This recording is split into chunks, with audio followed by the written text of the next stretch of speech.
masalah bagi masyarakat, apalagi masyarakat di perkotaan seperti wilayah kita, dikarenakan jika limbah ini tidak terkelola dengan baik, maka akan menjadi masalah bagi kehidupan kita, seperti masalah kesehatan, kemudian masalah perekonomian yang bisa dioptimalisasi dengan pengolahannya, dan lain-lain yang akan kita hadapi jika kita tidak mengolah limbah ini. Sumber-sumber dari limbah kita tahu ada paling tidak 3 sumber, yaitu dari industri, rumah tangga, dan pertanian. Limbah industri kita tahu contohnya adalah logam, plastik, kertas, bahan kimia, dan lain-lain. Bahkan ada kategori limbah B3, bahan bahaya beracun, seperti itu.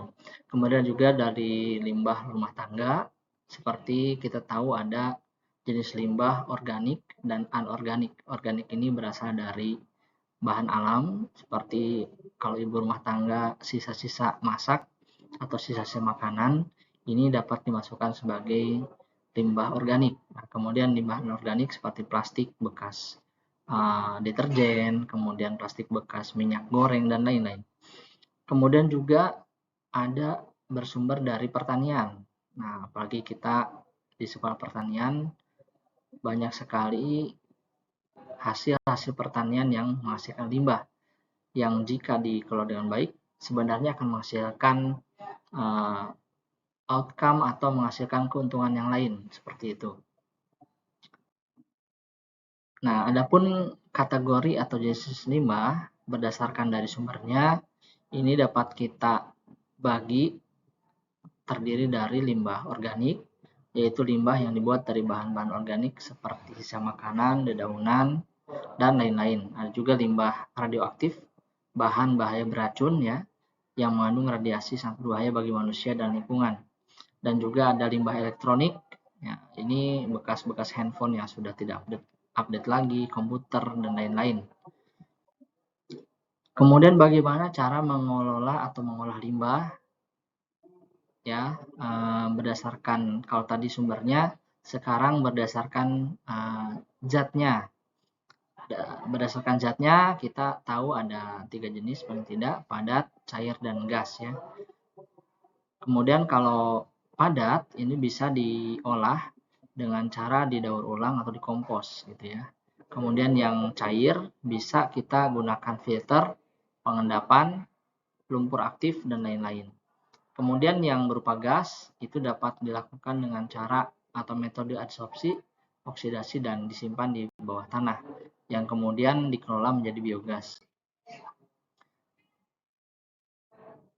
Baru-baru ini kita tahu untuk mengolah limbah, baik pemerintah maupun swasta, bahkan ada masyarakat yang secara swadaya melakukan pengolahan limbah. Nah, kita atau bisa mempelajarinya, diantaranya melalui incineration atau pembakaran ya, dengan suhu yang tinggi, kemudian dia akan berubah wujudnya dan bisa menjadi abu seperti itu. Insinerasi ini mungkin kita bisa temukan sehari-hari pada ibu-ibu rumah tangga yang membakarnya ya. Kalau membakar kan bisa jadi asap dan polusi. Nah, incineration ini ada teknologi juga yang dia tidak menghasilkan asap atau polusi gitu ya. Itu sudah ada teknologinya. Nanti kalian bisa tambahkan di sumber yang lain. Kemudian juga ada dengan penyaringan, yaitu menghilangkan kotoran dari limbah dengan mengalirkan limbah tersebut dan menghasilkan air yang dapat digunakan kembali.